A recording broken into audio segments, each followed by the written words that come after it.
Hi there, parents and students. I'm Christy Flack. I'm going to be your government, economics, and sociology teacher, depending on what semester you have me for. Mostly semester 1, I'll be teaching government. We'll talk a little bit about that. I'll probably focus mostly on that at this point in time. All right. So, like I said, we're going to spend most of our time talking about the government course. Government is required for graduation, and we teach it mostly to our ninth graders, which is why I have 4 ninth grade classes. I also have a fifth class of government of students who have transferred into Legacy High School and missed the opportunity to take it during their ninth grade year. And so I'm also teaching a course of government to 11th and 12th graders as well. Regardless of which one you're taking, we will be talking about the following topics: foundations of government, American democracy. This will also include voting in elections and such, policy making, and how the 3 branches work together on that, and then civil liberties and civil rights as we focus in on the Bill of Rights and actions of the Supreme Court.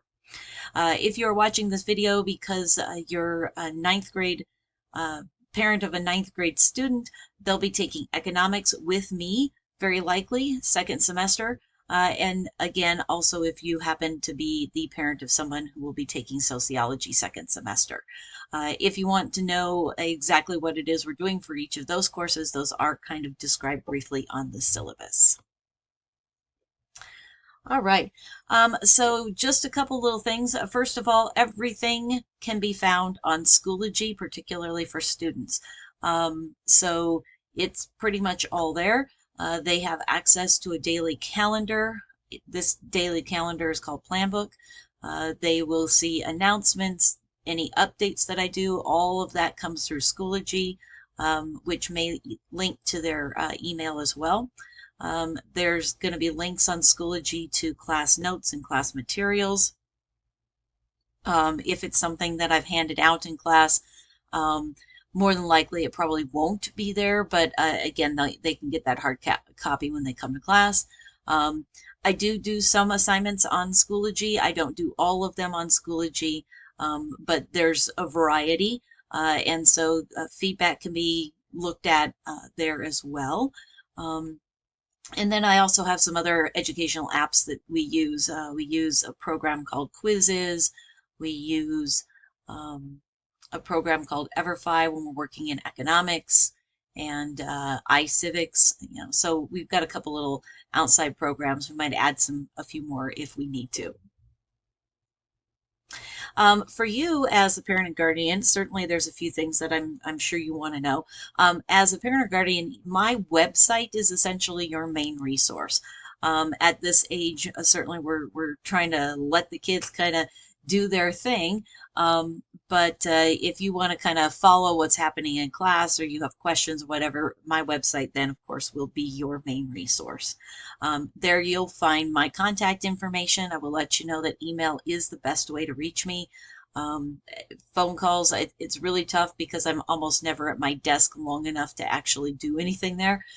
So again, email is absolutely the best way to reach me. You can also see the daily agenda. It's called Planbook on my website. The links, I'll have links on there, but the links take the student directly back to Schoology. But again, if you want to follow along what we did on a certain day or a student's been absent for a while, you can follow along there. And of course, copies of the syllabus that I encourage you to go ahead and review and ask questions if you have any. Infinite Campus is where you will find the most current grade. A lot of stuff, if I do anything on Schoology or for that matter on paper, it's usually a couple of days before it makes it into Infinite Campus. That again is where you will find the most current student grade. The grades and feedback and stuff that happens in Schoology is just kind of in between. Everything is official once it hits Infinite Campus. And then finally, just to let you know a little bit about my basic grading policy, got a couple of things. First of all, specific weights and grading categories are on the syllabus. I'm not going to go over all of those since I'm teaching some different classes, but if you have any questions about those weights and those categories, please feel free to send me an email and ask. I will tell you that anything on the syllabus that's labeled as formative or formative practice or formative work is essentially the things that we do on a daily basis in class.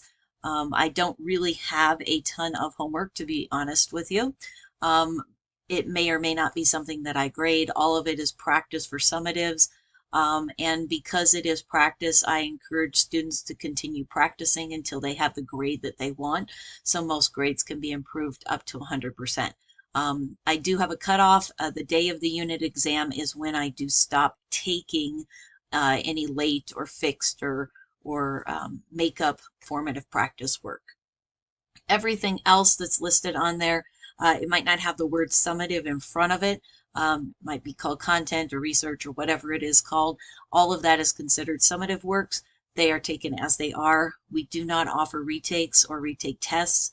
However, that being said, we do offer, certainly we encourage students, if the formative and the summative aren't matching up, they've done super well in their practice and they really struggle on a particular test, I will offer what I call remediation.